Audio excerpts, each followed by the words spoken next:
आपने भगवान श्री कृष्ण की प्रेरणा से ही श्रीमद् भगवत गीता सार के इस वीडियो को देखने का मन बनाया। मुझे पूरा विश्वास है कि इस वीडियो को पूरा अंत तक देखने और शांत मन से इसकी बातों को सुनने और समझने के बाद आपके विचारों और जीवन में बहुत ही सकारात्मक बदलाव आने वाले हैं। साथियों, मेरा खुद का अनुभव कहता है कि अगर आप इस बहुमूल्य ज्ञान का लाभ अधिक से अधिक लेना चाहते हैं तो इस गीता सार को पूरा अंत तक सुने। हर रोज सुबह और रात को सोने से पहले जरूर सुने और दूसरों को भी सुनाएं। श्री भगवत गीता से ज्यादा महान कोई और दूसरी चीज नहीं हो सकती। आइए शुरू करते हैं। इस दुनिया में कुछ भी अच्छा या बुरा बिना किसी कारण के नहीं होता। दोस्तों, दूसरों के गुलाम रहकर खुश रहने की बजाय आजाद हो खुद के दुखों का सामना किया जाना चाहिए। भले ही आपकी जिंदगी में कितने ही कष्ट हो, लेकिन अगर आप आजाद हो तो आप ही वास्तविक हो। मनुष्यों की भागवत गीता में गुलामी को मौत से भी बुरा बताया गया है। इंसान किस किस का गुलाम नहीं है, वह अपने दिमाग का, अपने विचारों का गुलाम है। कभी भी किसी इंसान को किसी का गुलाम नहीं रहना चाहिए। भगवान श्री कृष्ण कहते हैं कि इंसान दुखी रहता है तो उसका सबसे मोटा कारण है मोह। मोह से अज्ञान आता है और जीवन में समस्याएं शुरू होने लगती हैं। महाभारत में धृतराष्ट्र को दुर्योधन से इतना मोह था कि वह अपने पुत्र को गलत काम करने से भी रोक नहीं सके। धृतराष्ट्र को पुत्र मोह की वजह से धर्म अधर्म ज्ञान ही नहीं रहा था। अंत में सब कुछ बर्बाद हो गया। महाभारत में श्री कृष्ण ने अर्जुन से कहा था, जब ज्ञान की धारा बहती है तो सबसे पहले मोह को नष्ट करती है। मोह को इसलिए नष्ट करती है क्योंकि मोह अज्ञान है। यूनान का सम्राट सिकंद पूरी दुनिया को जीत लेना चाहता था। एक दिन एक नागा साधु ने सिकंदर से कहा कि तू यह पूरी दुनिया जीत लेगा, उसके बाद क्या करेगा, क्योंकि इसके अलावा दूसरी कोई दुनिया है ही नहीं। इतना कहकर संत जोर जोर से हंसने लगा। संत की बातें सुनकर सिकंदर निराश हो गया था। सिकंदर ने संत से कहा कि आप मुझ हंसिए मत, यह बात सच ही है, लेकिन मैंने आज तक यह बात सोची ही नहीं थी। सिकंदर ने अभी दुनिया जीती नहीं थी, लेकिन जीतने के विचार से ही वह निराश हो गया था, क्योंकि दुनिया जीतने के बाद कोई और मोह नहीं बचेगा। सिकंदर ने संत से कहा कि आप हंस क्यों रहे हैं। संत ने जवाब दिया कि तू पूरी दुनिया जीत लेगा तब भी तुझे निराशा ही मिलेगी, क्योंकि तू दुनिया को जीतने के मोह में बंधा है, जबकि मेरे पास कुछ नहीं है, लेकिन मैं हमेशा खुश रहूंगा क्योंकि मुझे किसी चीज का मोह नहीं है। मोह की वजह से जीवन में दुख ही आते हैं। मोह घर परिवार से हो सकता, सफलता का मोह हो सकता है, सुख सुविधा और मान सम्मान का मोह हो सकता है। जहां मोह रहेगा वहां दुख तो आएगा ही। मोह जब सफल होता है तो दुख मिलता है, और जब असफल होता है तब भी दुख ही मिलता है। श्री कृष्ण कहते हैं कि जब को मोह त्याग देता है तो उसे मेरी कृपा मिल जाती है। मोह रहित व्यक्ति परम आनंद प्राप्त करता है, इसीलिए मोह का त्याग करना चाहिए और जो हमारे पास है उसी में संतुष्ट रहना चाहिए। ज्यादा पाने का मोह रहेगा तो दुख मिलना तय है। भगवान श्री कृष्ण कहते हैं कि जो हुआ वह अच्छा हुआ, जो हो रहा है वह अच्छा हो रहा है। तुम्हारा क्या गया जो तुम रोते हो? तुम क्या लाए थे जो तुमने खो दिया? तुमने क्या पैदा किया था जो नाश हो गया? ना तुम कुछ लेकर आए जो लिया, यहीं से लिया जो दिया, यहीं पर दिया जो लिया, इसी भगवान से लिया जो दिया, इसी को दिया। खाली हाथ आए खाली हाथ चले। जो आज तुम्हारा है कल किसी और का था, परसों किसी और का होगा। तुम इसे अपना समझकर मग्न हो रहे हो। बस यही प्रसन्नता तुम्हारे दुखों का कारण है। दोस्तों, एक बार की बात है, एक आदमी सागर के किनारे घूम रहा था। तभी एकदम उसकी नजर चांदी की एक डंडे पर गई जो बहते बहते किनारे पर आ गया था। वह खुश हुआ और झटपट उस डंडे को उठा लिया। अब वह डंडा लेकर टहलने लगा। अब धूप ज्यादा हो गई तो उसका मन सागर में नहाने का हुआ। उसने सोचा, अगर डंडे को किनारे रखकर नहाऊंग तो कोई ले जाएगा, इसीलिए वह डंडा हाथ में ही लेकर नहाने लगा। तभी एक ऊंची लहर आई और तेजी से डंडे को बहाकर ले गई। वह अफसोस करने लगा और दुखी होकर तट पर आ बैठा और रोने लग गया। उधर से एक संत आ रहे थे। उसे उदास और रोता हुआ देख पूछा, इतने दुखी क्यों हो? उसने बताया, स्वामी जी, नहाते हुए मेरा चांदी का डंडा सागर में बह गया।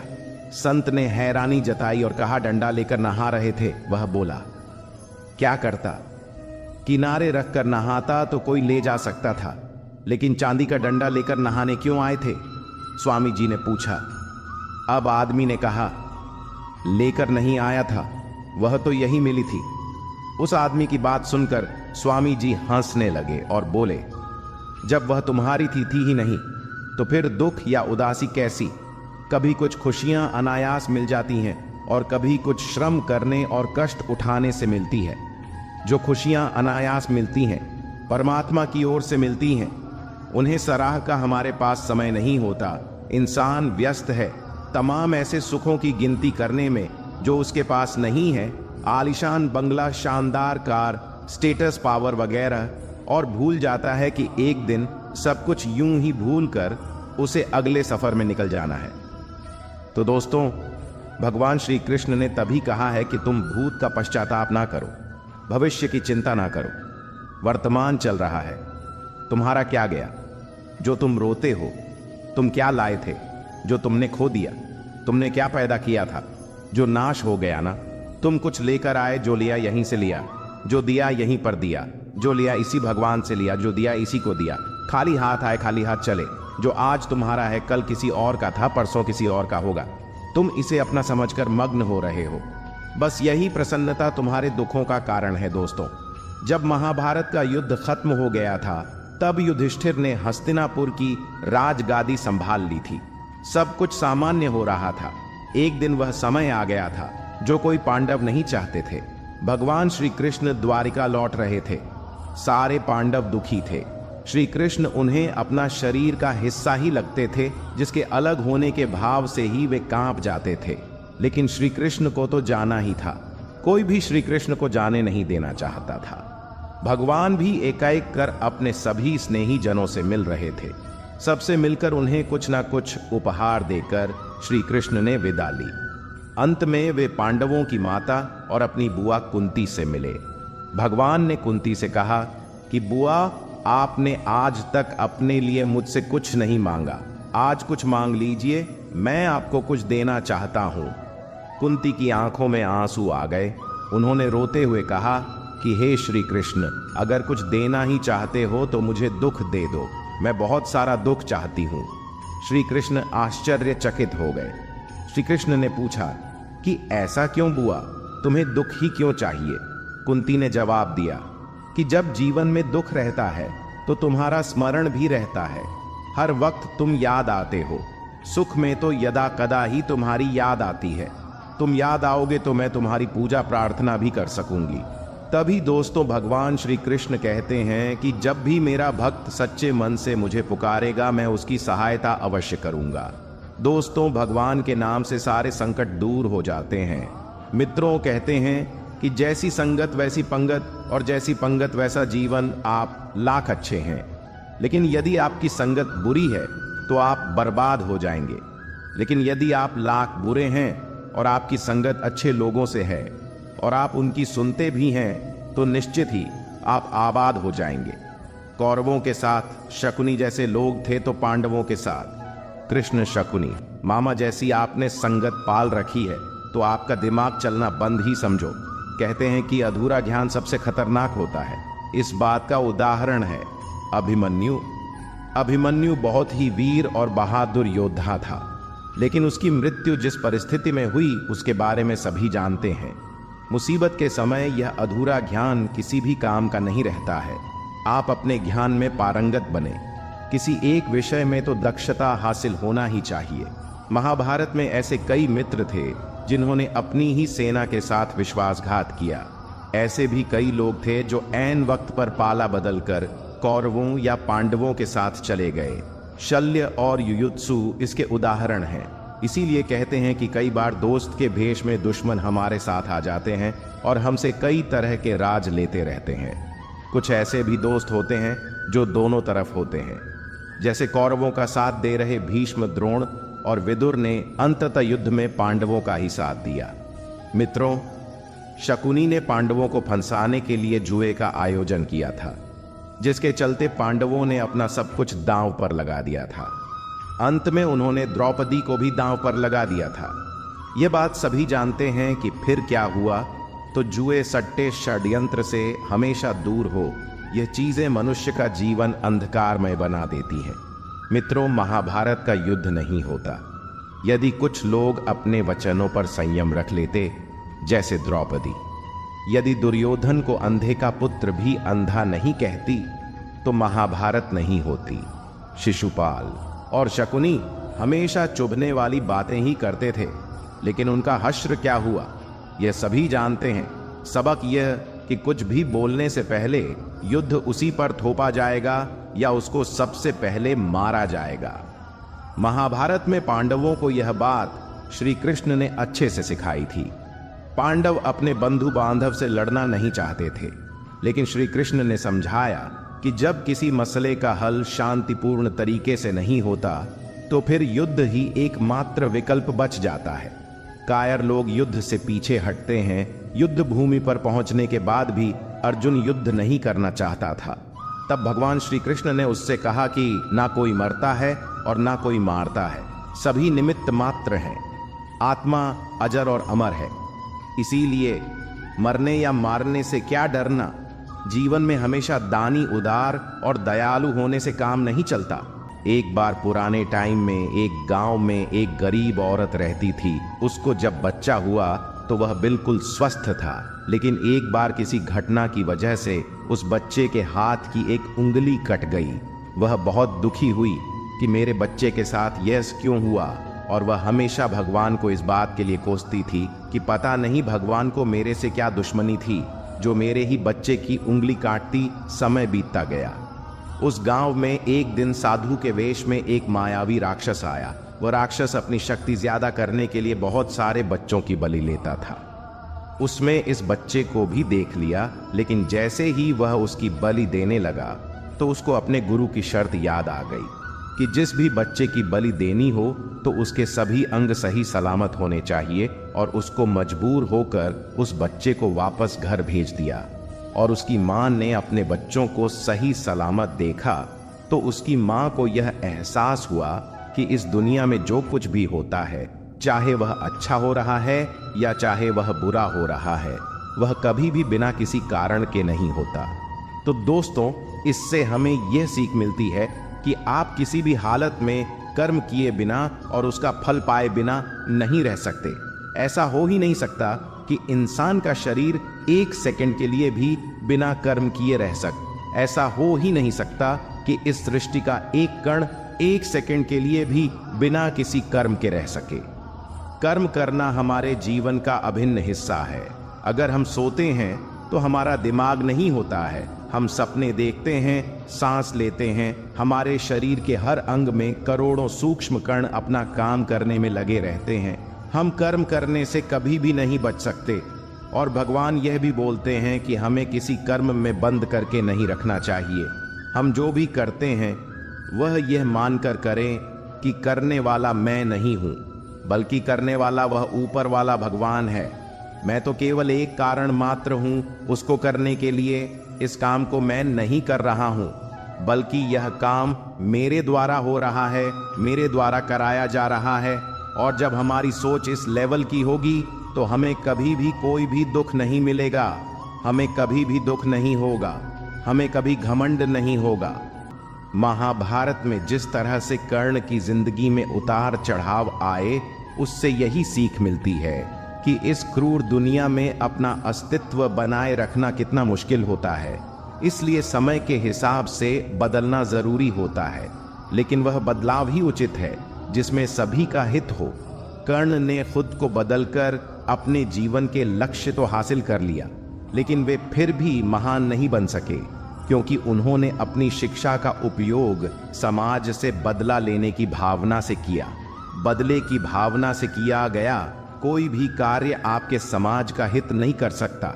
समाज ने एक महान योद्धा कर्ण को तिरस्कृत किया था, जो समाज को बहुत कुछ दे सकता था, लेकिन समाज ने उसकी कद्र नहीं की, क्योंकि उसमें समाज को मिटाने की भावना थी।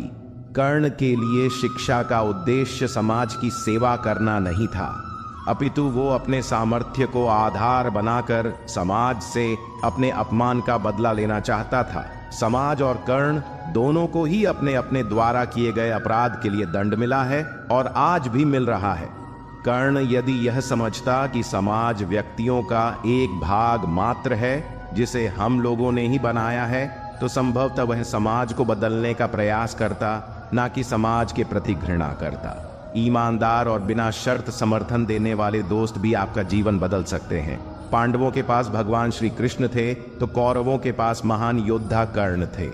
इन दोनों ने ही दोनों पक्षों को बिना शर्त अपना पूरा साथ और सहयोग दिया था।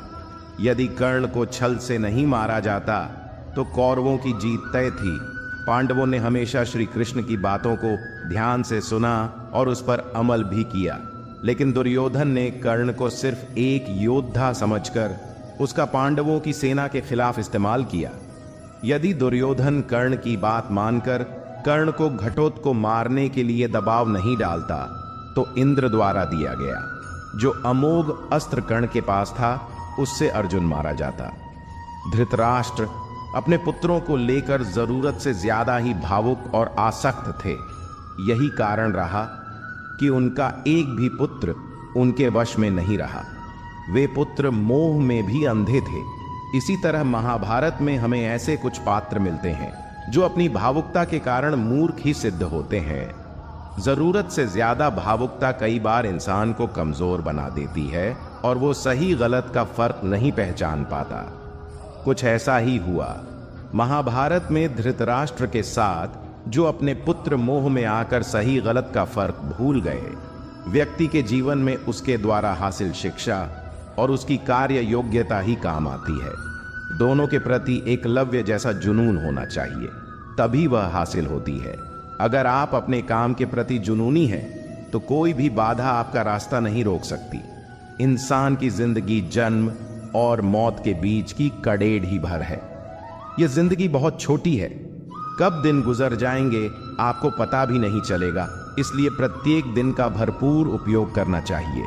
कुछ ऐसे भी कर्म करना चाहिए जो आपके अगले जीवन की तैयारी के हो। ज्यादा से ज्यादा कार्य करो। घर और कार्यालय के अलावा भी ऐसे कार्य करो जिससे आपकी संतानें आपको याद रखें। गीता यही संदेश देती है कि हर पर ऐसा कार्य कर जो तेरे जीवन को सुंदर बनाए। अपनी अच्छी स्थिति, बैंक बैलेंस, संपदा, सुंदर रूप और विद्वता का कभी अहंकार मत कीजिए। धनी, ज्ञानी, शक्तिशाली पांडवों ने वनवास भोगा और अति सुंदर द्रौपदी भी उनके साथ वनों में भटकती रही। समय के खेल निराले हैं। जिस अंबा का जीवन भीष्म के कारण बर्बाद हो गया था, उसने शिखंडी के रूप में जन्म लेकर भीष्म से बदला लिया था। महाभारत में ऐसे कई उदाहरण हैं जिनसे यह प्रेरणा मिलती है कि घमंड को पतन का कारण बनने में देर नहीं लगती है। अत्यधिक लालच इंसान की जिंदगी को नर्क बना देता है। जो आपका नहीं है उसे अनीतिपूर्वक लेने छीनने का प्रयास ना करें। आज नहीं तो कल उसका दंड अवश्य मिलता है। हमेशा शांत रहे, इससे आप अपने जीवन में खुद को बहुत मजबूत पाएंगे, क्योंकि लोहा ठंडा होने पर ही मजबूत होता है, पर गर्म होने पर उसे किसी भी आकार में ढाला जा सकता है। किसी विपत्ति के समय आपको यह 7 गुण बचाएंगे: आपका ज्ञान, आपकी विनम्रता, आपकी बुद्धि, आपके भीतर का साहस, आपके अच्छे कर्म, सच बोलने की आदत और ईश्वर में विश्वास। आत्मा हमेशा जानती है कि सही क्या है और गलत क्या है, लेकिन मनुष्य के सामने चुनौती तो मन को समझने की होती है। मुश्किल समय में व्यक्ति अकेला हो जाता है, लेकिन मुश्किलों की वजह से वही व्यक्ति मजबूत हो जाता है। जो आपको सम्मान दे उसी को सम्मान दीजिए। हैसियत देखकर सर झुकाना कायरता का लक्षण है। हे अर्जुन, जो न कभी हर्षित होता है, न किसी से द्वेष करता है, न शोक करता है, न कामना करता है, जो शुभ और अशुभ संपूर्ण कर्मों का त्यागी है, वह ज्ञानी मनुष्य मुझे अति प्रिय है। मुझे पाने के 3 तरीके हैं: ध्यान योग, ज्ञान योग और कर्म योग, और इन सब में कर्म योग सबसे प्रधान है। जिस प्रकार मनुष्य अपने पुराने वस्त्रों का त्याग कर नए वस्त्र धारण करता है, ठीक उसी प्रकार आत्मा पुराने शरीर को त्याग कर नए शरीर को धारण करती है। यही प्रकृति का नियम है। इस सत्य को स्वीकार करके भय मुक्त होकर आज में जीना चाहिए। किसी पर विश्वास करना हो तो उसकी बातों पर नहीं, उनकी हरकतों पर ध्यान दो। गुस्से के समय थोड़ा रुक जाने से और गलती के समय झुक जाने से जिंदगी और भी आसान हो जाती है। भगवान श्री कृष्ण कहते हैं, जो मनुष्य मुझे जान लेता है उसके लिए इस संसार में और कुछ भी जानना शेष नहीं रहता। ऐसा मनुष्य जन्म मरण के बंधनों से मुक्त हो जाता है। जो मनुष्य भगवत गीता को पढ़कर उस पर अमल करता है, उसके सारे दुष्कर्म का प्रभाव समाप्त हो जाता है। जो भाग्य में है वह भाग कर आएगा और जो भाग्य में नहीं है वह आकर भी भाग जाएगा। जैसे हवा के झोंके नाव को भटका देते हैं, वैसे ही मनुष्य की इच्छाएं बुद्धि को भटका देती हैं। एक समझदार व्यक्ति वही है जो दूसरों को देखकर उनकी विशेषताओं से सीखता है, उनसे तुलना नहीं करता। शस्त्र केवल शरीर को घायल कर सकते हैं, किंतु शब्द आत्मा को भी घायल कर देते हैं। जो मनुष्य अपने को परमात्मा से अलग नहीं समझता है और ना ही इस शरीर से अपना कोई संबंध मानता है, वह सदा के लिए जन्म मरण से मुक्ति पा लेता है। खुश रहना है तो जिंदगी के फैसले अपनी परिस्थितियों को देखकर ले। दुनिया को देखकर जो फैसले लेते हैं वे हमेशा दुखी रहते हैं। जो व्यक्ति आध्यात्मिक जागरूकता के शिखर तक पहुंच चुके हैं, उनका मार्ग है निस्वार्थ कर्म, और जो भगवान के साथ संयोजित हो चुके हैं उनका मार्ग है स्थिरता और शांति। श्री कृष्ण कहते हैं, जो इंसान सिर्फ खुद के लिए जीता है उसका एक दिन मरण होगा, और जो इंसान दूसरों के लिए जीता है उसका सदैव स्मरण होगा। दूसरों को नियंत्रित करने वाला शक्तिशाली हो सकता है, लेकिन स्वयं को नियंत्रित करने वाला उससे भी अधिक शक्तिशाली होता है। जो आप पाना चाहते हैं मांगने से नहीं मिलेगा, आपको उसके लायक बनना होगा। अहंकार मनुष्य से वह सब कुछ करवाता है जो अंत में उसी के विनाश का कारण बनता है। इसलिए जीवन में जितना जल्दी हो सके अपना अहंकार त्याग दे। कुएं में उतरने के बाद बाल्टी झुकती, लेकिन झुकने के बाद भरकर ही निकलती है। जीवन भी कुछ ऐसा ही है जो झुकता है, वह अवश्य ही कुछ ना कुछ लेकर ही उठता है। यही जिंदगी जीने का सार है। कर्म तेरे अच्छे हैं तो किस्मत तेरी दासी है। नीयत तेरी अच्छी है तो घर में मथुरा काशी है। हमेशा याद रखें, जो होता है अच्छे के लिए होता है। कभी कभी विपरीत परिस्थितियां हमारी वर्तमान स्थिति को अच्छा करने के लिए आती है।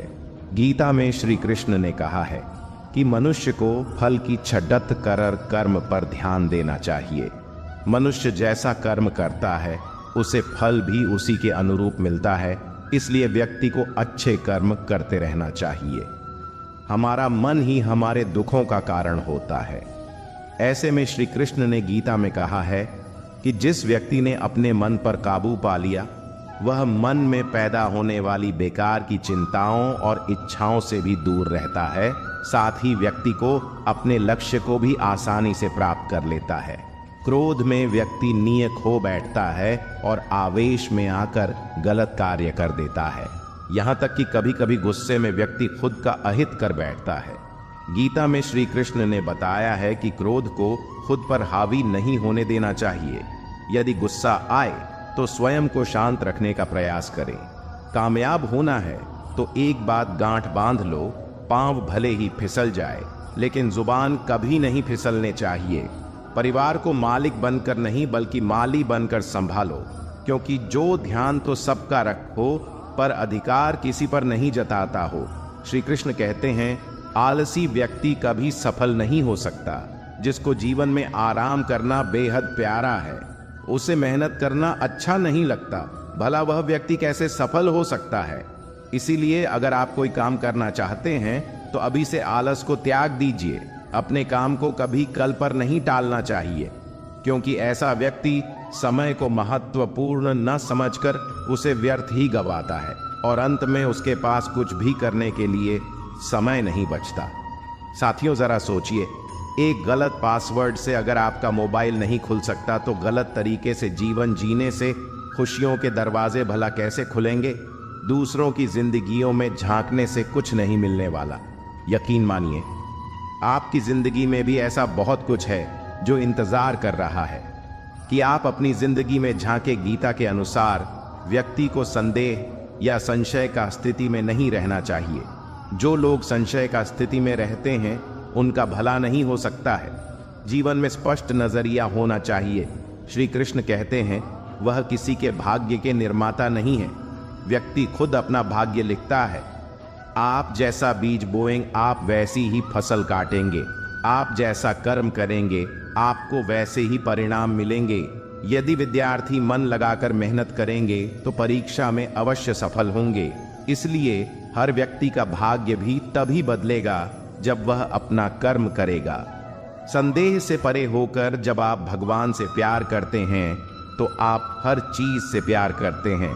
संसार में सबसे ताकतवर व्यक्ति वही होता है जो धोखा खाने के बाद भी लोगों की भलाई करना नहीं भूलता।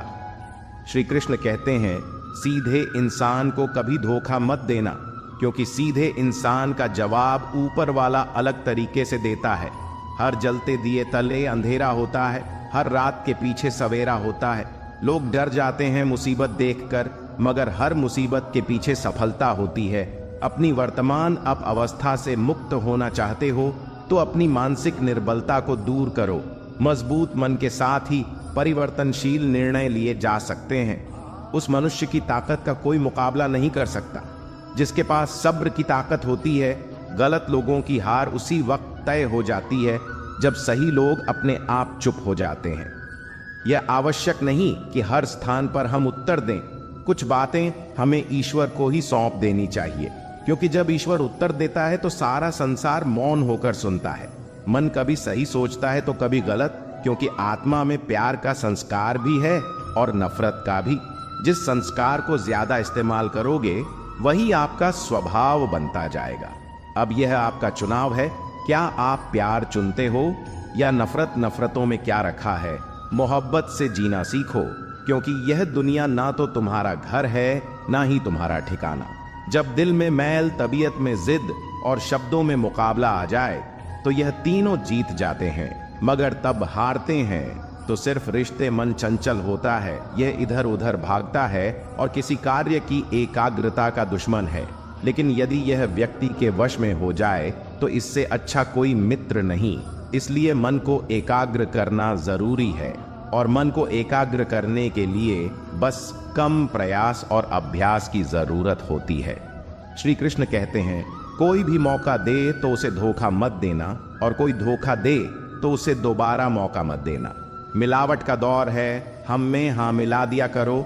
संबंध लंबे समय तक टिके रहेंगे। आप कितने भी अच्छे हो, चाहे आप कितना भी अच्छा काम कर लो, पर एक बात हमेशा याद रखना, जो आपको गलत समझता है वह मरते दम तक आपको गलत ही समझेगा। भगवान इंसान की गलतियां माफ करता है, चालाकियां नहीं। जो होकर भी ना हो उसका होना कैसा। अगर रिश्ता बस नाम का हो तो फिर रोना कैसा। भगवान कहते हैं मेरे लिए ना तो कोई घृणित है, ना कोई प्रिय, ना कोई मित्र है, ना ही कोई शत्रु, ना कोई निर्धन है और ना ही कोई धनी। बस जो भक्ति भाव के साथ मुझे याद करते हैं मैं उनका हूं, और वह मेरे किसी भी व्यक्ति के अपने जीवन में सफल ना होने का सबसे मुख्य कारण होता है। जीवन में वही व्यक्ति सफल होता है जिसे खुद पर भरोसा हो।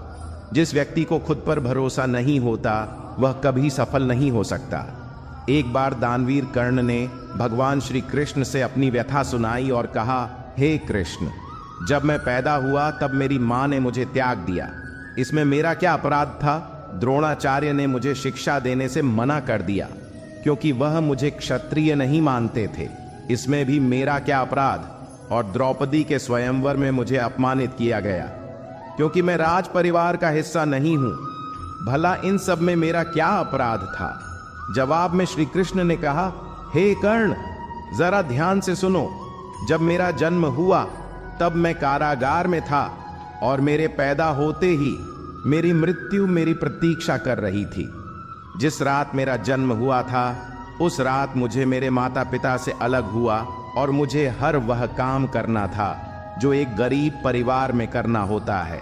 गायों का गोबर मैं अपने हाथ से उठाता था। जब मैं चल नहीं सकता था तब मुझ पर प्राण घातक हमले किए गए।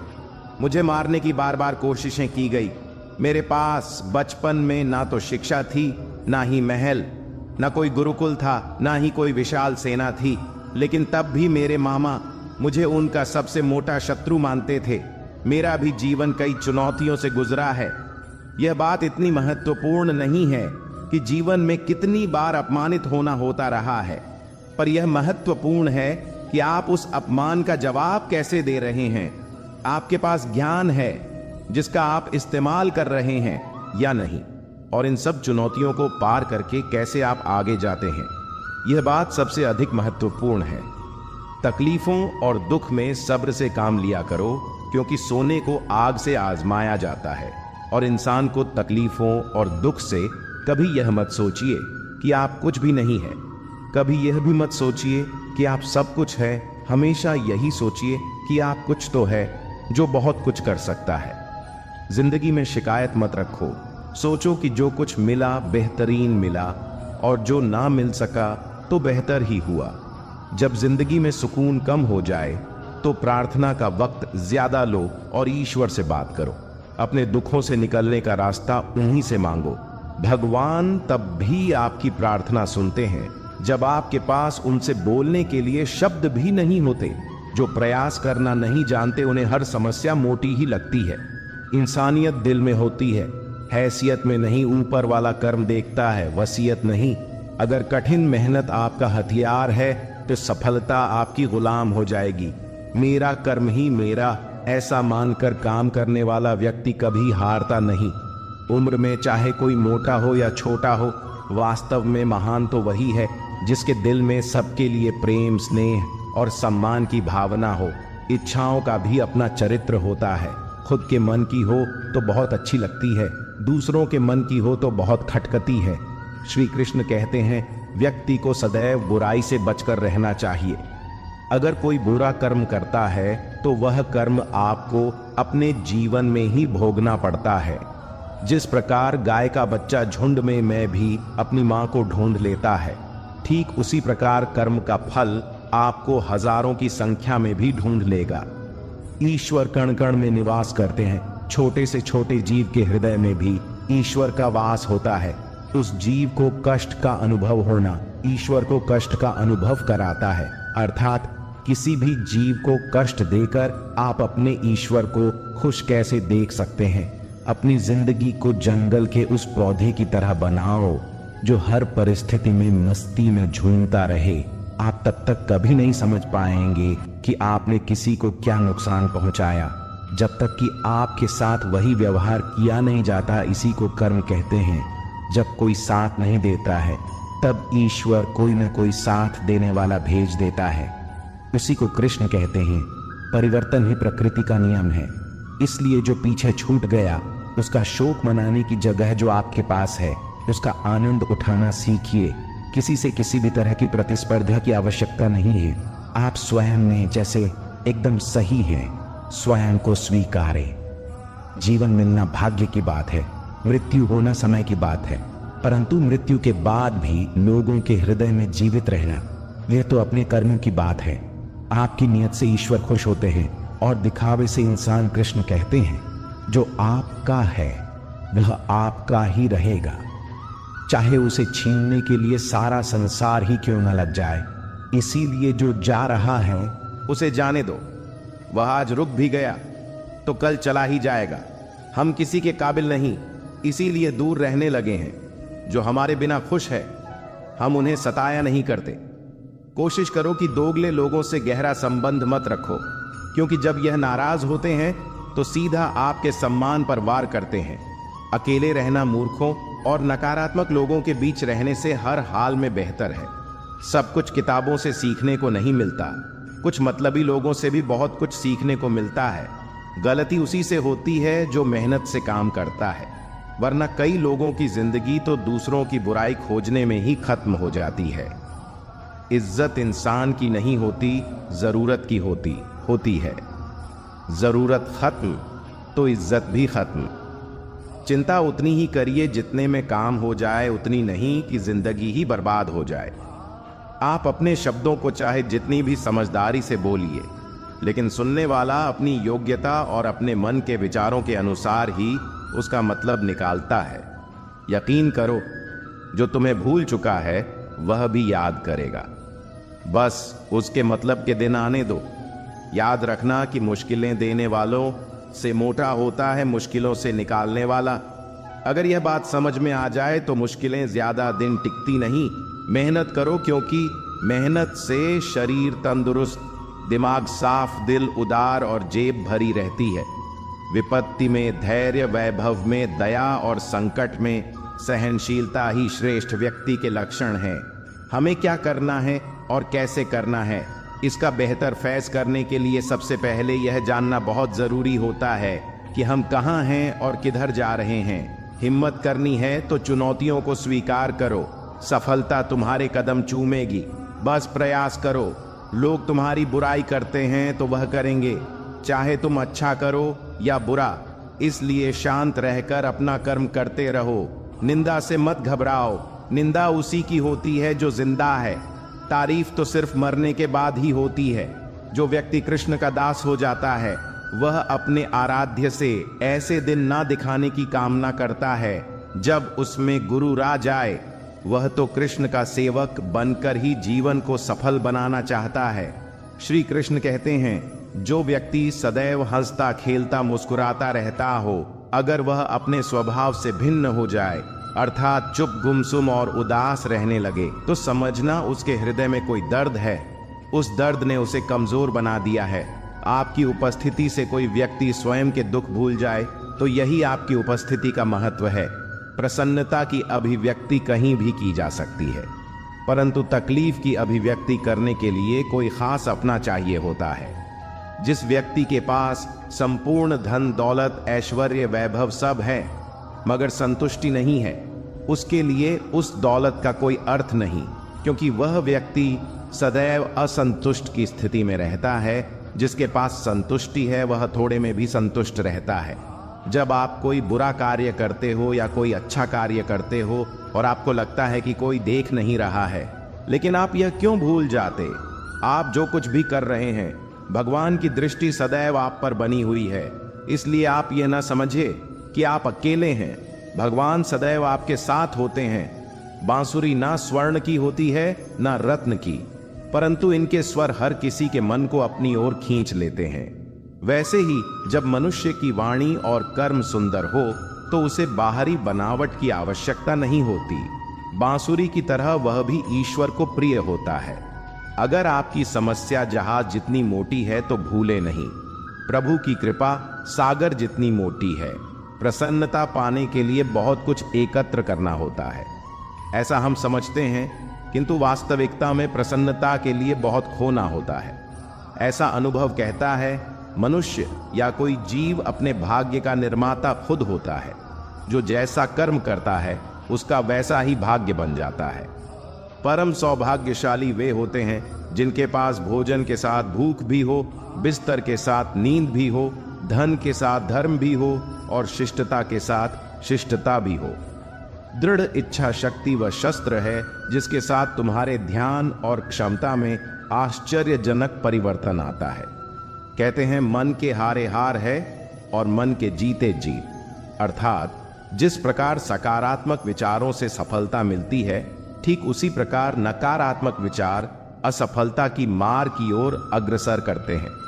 क्योंकि जैसा हम सोचते हैं वैसा ही हम बन जाते हैं और अपने विचारों के माध्यम से ही हमें नकारात्मक और सकारात्मक परिणाम मिलते हैं। इसलिए अपनी सोच को हमेशा सकारात्मक रखें। मनुष्य ही एक ऐसा प्राणी है जो कर्म करता है, इसलिए कर्म करना प्रत्येक व्यक्ति का धर्म भी है। कर्म करने वाला व्यक्ति ही कर्मवीर कहलाता है। इसलिए कर्म करते रहना खाली बैठने से बेहतर होता है। जरा ध्यान कीजिए, कलयुग चल रहा है, इसलिए यह विचार दिल से निकाल दीजिए कि बिना मतलब कि कोई आपसे रिश्ता रखेगा। अपने पास ऐसा जरूर कुछ बचा कर रखिए कि लोग उसे आने के लिए आपसे मिले रहे। खुद को खाली मत होने देना, क्योंकि लोग खाली चीजों को कचरे के डिब्बे में डाल देते हैं।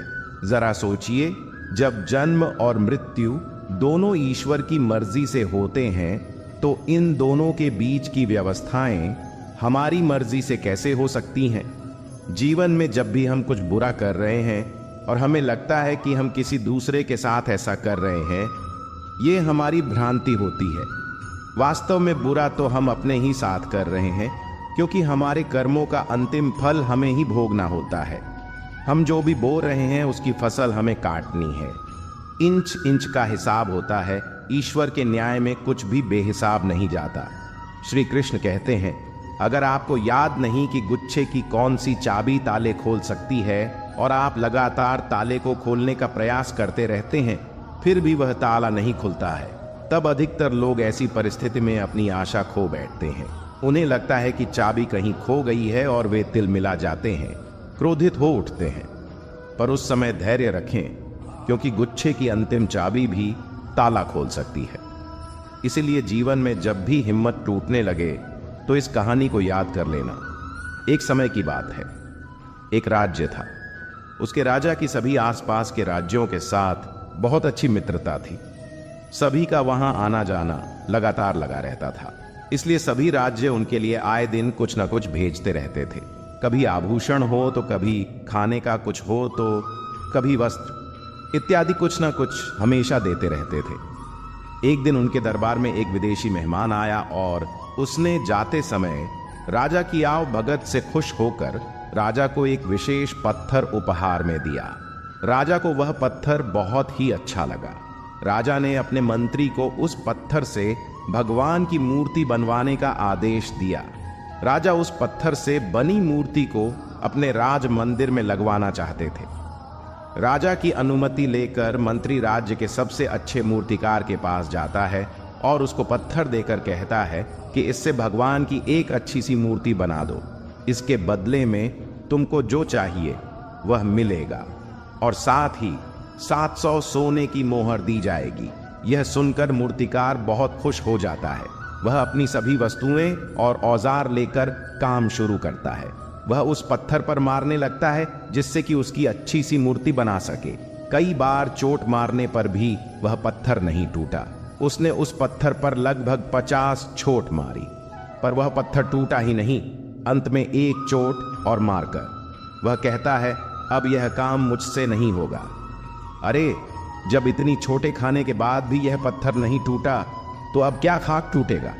वह उस पत्थर को वापस मंत्री को दे देता है और कहता है, क्षमा करें, इसकी मूर्ति नहीं बन सकती। लेकिन मंत्री को तो किसी भी हाल में मूर्ति बनवानी थी। राजा का आदेश जो था, मंत्री उस पत्थर को लेकर दूसरे एक साधारण से मूर्तिकार के पास जाता है। जैसे ही अब मूर्तिकार उस पत्थर पर पहली चोट मारता है तो वह पत्थर टूट जाता है। पत्थर टूट गया तो वह उसकी मूर्ति बनाने लगा। मूर्ति बनाकर उसने मंत्री को दी और बदले में मंत्री ने उसे सोने की मोहर दे दी। अब वह मंत्री जाते जाते एक ही बात सोच रहा था कि अगर उस पहले वाले मूर्तिकार ने एक अंतिम प्रयास और किया होता तो यह सोने की मोहर उसकी हो जाती। ये कहानी हमें क्या सिखाती है कि कई बार हम बहुत मेहनत करते हैं लेकिन फिर भी काम को अधूरा रहने देते, ये सोचकर कि अगर अब तक नहीं हुआ तो आगे भी नहीं होगा। यह शायद मेरे लिए है ही नहीं, यह मेरी किस्मत में ही नहीं है, ये मुझसे नहीं होगा। पर असलियत में आपको एक बार और करने की जरूरत है। अब एक दिन मेहनत और करने की जरूरत है, एक दिन धैर्य और रखने की जरूरत है। शायद जिस वक्त आप उस काम को त्याग रहे हो उसके अगली ही बार वह काम हो जाए और हम उसे त्याग देते हैं। अपने गोल्स को भी त्याग देते हैं, अपने सपनों को त्याग देते हैं, अपनी जीत को त्याग देते हैं। साथियों, कुछ समय तक आपका काम नहीं हुआ, इसका मतलब यह नहीं है कि आप रुक जाए या हार मान लें, क्योंकि मेहनत अपना असर जरूर दिखाती है। किसी को जल्दी तो किसी को देर से, पर असर दिखाती जरूर है। तो हारो मत, बस मेहनत करते रहो, नए नए तरीके ढूंढते रहो जिससे आपका काम हो जाए, जिससे आपको आपके फल मिल जाए, जिससे आप सफल हो जाए। क्योंकि अगर आप रुक गए तो वह जो सोने की मोहरें हैं न वह कोई और ले जाएगा। साथियों, जीवन में अगर आपको कठिनाइयां मिल रही हैं तो घबराइए नहीं, क्योंकि वह हमें गुलाब की तरह खिलना चाहते हैं तो कांटों से तालमेल की कला सीखनी ही होगी। कमल को देखा है, न गंदगी में भी कितनी शान से लहराता है। बस यही तो है, जीवन के साथ तालमेल की कला, मुस्कुराओ की जिंदगी बहुत खूबसूरत है और मुस्कुराहट के लिए यह वजह ही काफी है कि ईश्वर हमसे प्रेम करता है। भगवान श्री कृष्ण ने जो गीता का ज्ञान अर्जुन को दिया था, वह संदेश पूरे मानव जाति के लिए उपयोगी है। भगवान श्री कृष्ण कहते हैं कि आज जो तेरा है कल बीता हुआ, कल किसी और का था और कल आने वाला कल किसी और का हो जाएगा। अत तू संपत्ति और वस्तुओं से आसक्ति मत पाल, यह तेरी मृत्यु के बाद यहीं रखे रह जाएंगे। अर्जित करना है तो परिवार का प्रेम और अपनत्व अर्जित कर, जो हमेशा तेरे साथ रहेगा। शिष्य या पुत्र को ज्ञान देना माता पिता और गुरु का कर्तव्य है, लेकिन सिर्फ ज्ञान से कुछ भी हासिल नहीं होता। बिना विवेक और सद्बुद्धि के ज्ञान अकर्म या विनाश का कारण ही बनता है। इसलिए ज्ञान के साथ विवेक और अच्छे संस्कार देने भी जरूरी है। हमने ऐसे कई व्यक्ति देखे हैं जो है तो ज्ञानी, लेकिन व्यक्तित्व से दब्बू या खब्बू हैं या किसी जंगल में धूनी रमाकर बैठे हैं। उनके ज्ञान से ना तो परिवार का हित हो रहा है और ना समाज का। ऐसे लोगों को कहते हैं अपने मियाँ मिट्ठू खुद लिखे और खुद ही बाँचे मित्रों। न्याय व्यवस्था वही कायम रख सकता है जो दंड को सही रूप में लागू करने की क्षमता रखता हो। यह चिंतन घातक है कि अपराध से घृणा करो, अपराधी से नहीं दुनिया भर की जेलों से। इसके उदाहरण प्रस्तुत किए जा सकते हैं कि जिन अपराधियों को सुधारने की दृष्टि से पुनर्वास कार्यक्रम चलाए गए, उन्होंने समाज में जाकर फिर से अपराध को अंजाम दिया है। अपराधी को हर हाल में दंड मिलना ही चाहिए। यदि उसे दंड नहीं मिलेगा तो समाज में और भी अपराधी पैदा होंगे और फिर इस तरह संपूर्ण समाज ही अपराधियों का समाज बन जाएगा। युधिष्ठिर के अहिंसा में उनके विश्वास को देखते हुए युद्ध के बाद भीष्म को उन्हें उपदेश देना पड़ी कि राजधर्म में हमेशा दंड की जरूरत होती है, क्योंकि प्रत्येक समाज में अपराधी तो होंगे ही। दंड ना देना सबसे मोटा अपराध होता है। न्याय हमेशा उन लोगों के साथ होता है जो शक्तिशाली हैं या जो न्याय पाने के लिए प्राणपण से उत्सुक है। जिन्होंने अपने लिए न्याय मांगा है, उनके साथ ईश्वर ने न्याय किया भी है। मांगोगे नहीं तो मिलेगा भी नहीं, यह प्रकृति का नियम है। गुरु द्रोणाचार्य ने कर्ण और एकलव्य के साथ जरूर अन्याय किया था, लेकिन आज दुनिया अर्जुन को सर्वश्रेष्ठ धनुर्धर नहीं मानती, क्योंकि कर्ण और एकलव्य ने हमेशा न्याय की मांग की और अंत में आज दुनिया उन्हें श्रेष्ठ धनुर्धर मानती है। महाभारत हमें सिखाती है कि न्याय की रक्षा करना कितना जरूरी है, लेकिन यह भी एक कटु सत्य है कि न्याय सिर्फ शक्तिशाली लोगों के साथ ही है। यह जगत या व्यक्ति जैसा है वैसा कभी दिखाई नहीं देता, अर्थात लोग जैसे दिखते हैं वैसे होते नहीं, चाहे वह कोई भी हो। महाभारत का हर पात्र ऐसा ही है। रहस्यमय छिपे हुए को जानना ही व्यक्ति का लक्ष्य होना चाहिए, क्योंकि ज्ञान ही व्यक्ति को बचाता है। भगवान श्री कृष्ण के ऐसे कई योद्धा थे जो छिपे हुए सत्य को जानते थे। एक स्थान से दूसरे स्थान पर जाना या एक स्थान से दूसरे स्थान पर रहने से लाभ ही मिलता है। पांडवों को हस्तिनापुर नहीं रह के 2 बार जंगल में रहे और अंत में उनको जब खांडव प्रस्थ मिला तो वे वहां चले गए। इसी तरह भगवान श्री कृष्ण को भी कई बार मथुरा से गए और अंत में वे द्वारिका में बस गए थे। कई बार लोगों को व्यापार या नौकरी के लिए दूसरे शहर या देश में जाना होता है। जीवन हो या युद्ध, सभी जगह गोपनीयता का महत्व है। यदि आप भावना में बह किसी को अपने जीवन के राज्य बताते हैं या किसी व्यक्ति या समाज विशेष पर क्रोध या कटाक्ष करते हैं तो आप कमजोर माने जाएंगे। महाभारत में ऐसे कई मौके आए जबकि नायकों ने अपने राज ऐसे व्यक्ति के समक्ष खोल दिए जो राज जानने ही आया था, जिसके चलते ऐसे लोगों को मुंह की खानी पड़ी। दुर्योधन, भीष्म, बर्बरिक ऐसे उदाहरण हैं जिन्होंने अपनी कमजोरी और शक्ति का राज खोल दिया था। किसी भी प्रकार की चिंता करना, मन को अशांत रखना और व्यर्थ के भय को पालते रहने से मृत्यु आसपास ही मंडराने लगती है। मौत तो सभी को आनी है, फिर चिंता किस बात की? कोई पहले मरेगा और कोई बाद में। चिंता का मुख्य कारण मोह है।